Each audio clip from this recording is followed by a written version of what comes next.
This is one of my favorite sessions because I titled it Path Analysis, and then at the beginning of it I'm going to tell you why path analysis is total crap. Then I'm going to give you some alternatives. But the reason I titled this Path Analysis, and then I'm going to tell you it's total garbage, is because you are going to hear people talk about path analysis and how cool it is and how awesome it is and why you should be using path analysis. Well, actually, they never tell you why you should be using path analysis. They just tell you path analysis is awesome. Here's the deal, guys. It is awesome. It looks visual. It's something that looks cool and looks like it has a lot of information. But what is our key?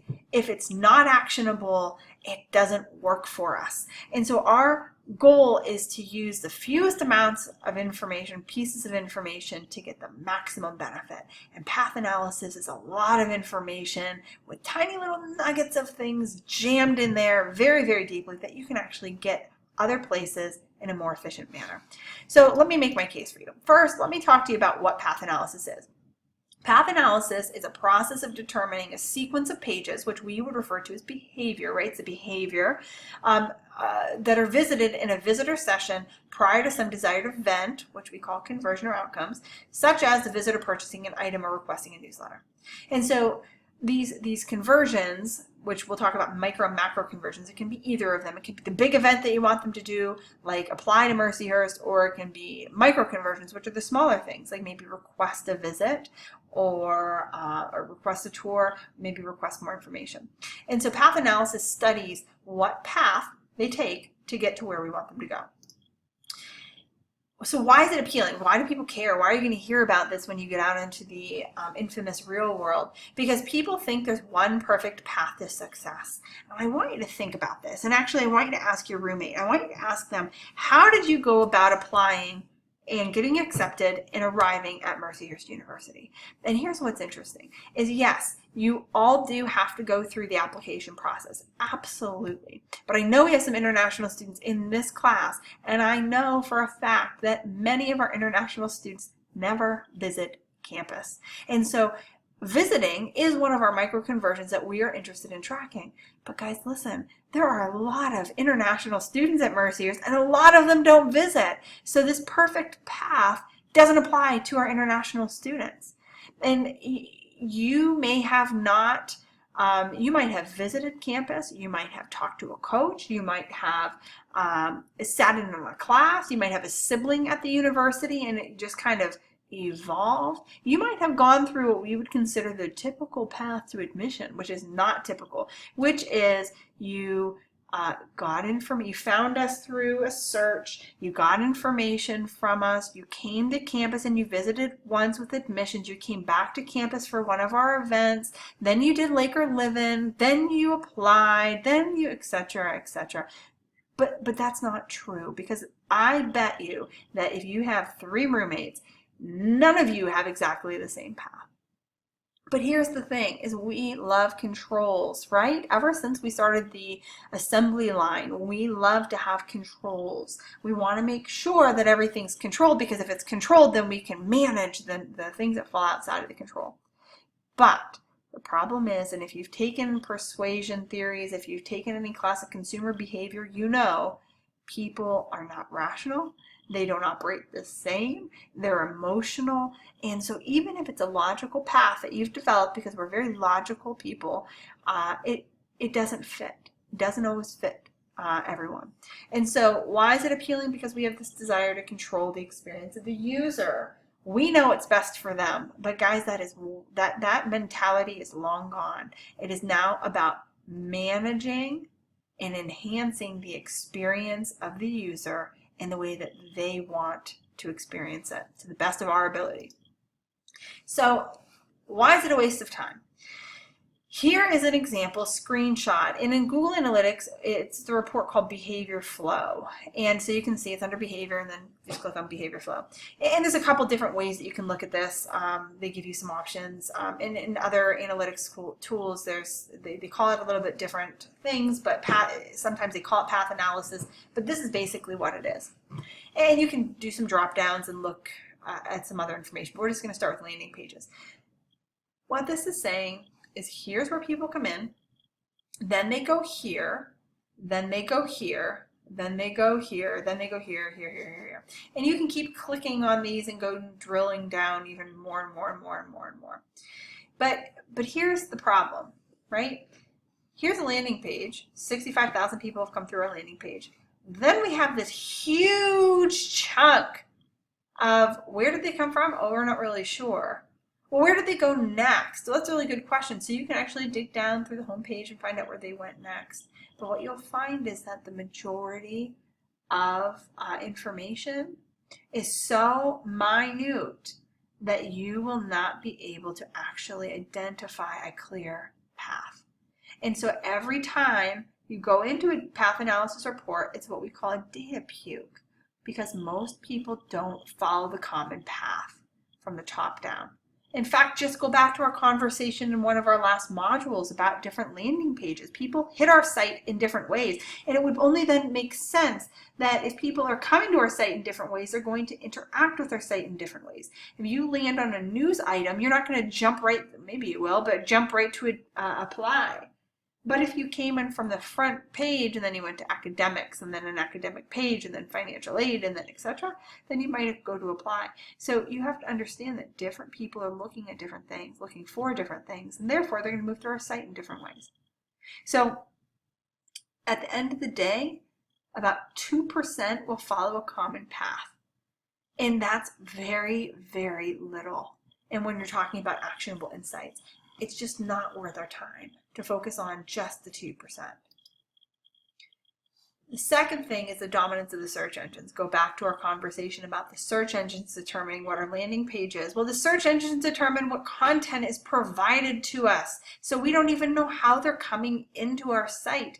And you can just go on to Google or Yahoo or Bing or whatever and type in TurboTax Premiere and look at all of the options to get to TurboTax Premiere. And some of it's not even, these are not bad, but some of it's not even relevant, right? So welcome to Dell Premiere.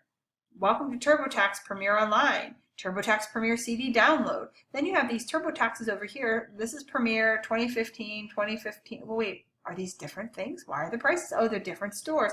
Okay, so again, this doesn't even make sense. People ask, right? So here's some other information, and then the list goes on and on and on and on. But my point is path analysis. Right here are a number of paths that people can come into our website on.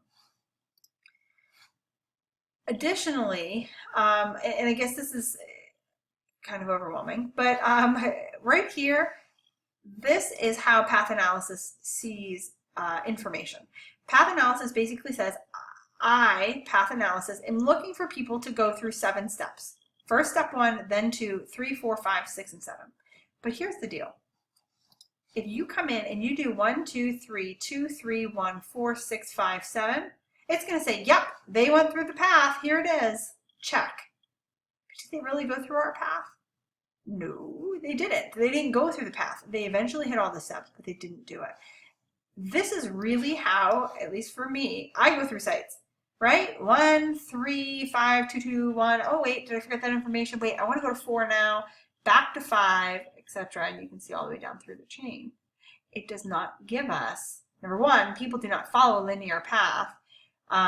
Number 2, the current sets of path analysis tools cannot account for this type of crazy behavior. And think about it the next time you go on to buy something on a website. Like from the beginning of the search, you're going on to look for a textbook. Do you go to one site? And maybe you do. Go right to the shopping cart. Everybody follows the exact same path. Maybe, maybe not.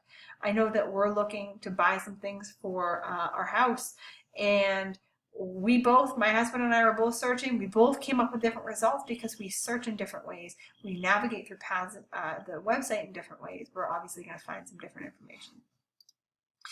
Number 4, the fourth reason why you're not going to, path analysis doesn't really work for this dynamic web environment we have is because the web is becoming rich. And as we move from static content on pages, which was my experience in 1997-ish, when I just had come out of high school, was navigating my first website, building my first website. It was a lot of content on pages and pictures, of course. But now We have Ajax and Flex and video and Java and a whole bunch of other stuff. And I can create these dynamic experiences. And here's one of the examples, QuickBooks. When you go to purchase this, so I'm in this section here, she walks out and has this conversation with me. And so how does path analysis know that what she said to me was what converted me? Or maybe you have an ad on a page. I didn't click on the ad, but I saw the ad. How do you know that that rich experience, how do you account for that in this dimension? It's really hard, and in fact, it's almost impossible. So there are structured experiences on websites. So I want to just say that because I think some of you might be thinking about this. Yes, there are structured experiences on websites, and we need to structure them in certain ways. And here's one of them. PNC, I'm going to apply for PNC credit card. I need you to go from here to here to here to here. And that's the structured experience. And it is completely structured. And there might be something that you click on a question over here because I didn't understand this. You click on the little question and the little pop-up box comes here. But at the end of the day, first you're going to go here, then here, then here, then here. But these are rare. These are rare. They are not common to a website. Go on to any website. Go to Mercyhurst's website. See if you can find the common path. There's not one. And nor should there be. I don't want to make it sound like I'm picking on them, nor should there be a common path because everyone's a little bit different, have different experiences. Now, one of the things that I want you to change your mindset in is that we're not looking at path analysis, we're looking at abandonment analysis. And so this is really what you want to be focused on, more so than what path do people take through our website. Because we're going to look at landing pages and we're going to look about time on site and what pages are performing well and what pages are performing poorly. What I do want to focus on is where are people leaving our site in the process. And so it's not about managing their process, but it's about taking a look and seeing where are we losing people. And so you can see here, this is the Google Merchandising Store's path that they've created. These are the goals that they've had, that they want people to go through, the steps that people will go through to get to this purchase complete. And they start with a cart, they put something in a cart, and then they decide billing and shipping, then they decide payment, then they review, then they purchase complete. This is a very managed transaction. And you can see here, what you want to focus on is this abandonment rate. So at the first, from the cart to the billing and shipping, we lose 33% of the people. From billing and shipping to payment, we lose 84% of the people. What is happening here, right? Well, they don't want to pay. They want to get the cart. They want to put it in the cart. They want to look at how much it's going to be. Maybe they're looking at shipping costs. Oh, that's too much, I'm out. Then from from payment, we lose another 71% of people before they review. Maybe the credit card doesn't work. Maybe they're not sure what's going on. Maybe they don't want to use, they have a gift card and it's at home. It could be a number of things. 71% of people. Here's what's concerning for me. They put in the payment. They're reviewing their data, their details of their payment. 85% of people abandon. What's happening here? So it allows us to dig deeper into these. Where are people going? What's happening, right? What's going on? So one of the alternatives is that, and I kind of teased this, but the entrance path report. You can find any page, and then on the drop down, click the entrance path, and you'll get a report that shows for that page, what are the next page that they viewed? Where did they come from and where did they go? Where did they exit as well? So what is the last page they ended up on?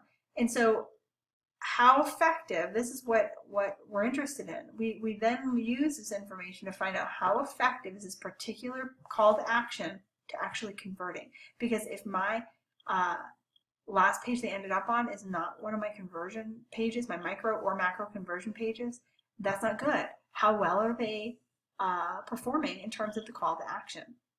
So what we're doing is we're flattening the funnel, and we are understanding if the page is actually doing the job that you built it for. So here's an example of what this would look like. And so I clicked on the page home, and I can see here's the next page that they went to, here are the number of sessions, then here's where they exited from home. And so we can see here that the basket is something that I'd be interested in, right? Because that's something that's telling me that they're purchasing things, and you get the idea here. So it gives you some more actionable insights that you can take just from the data that's already provided to you.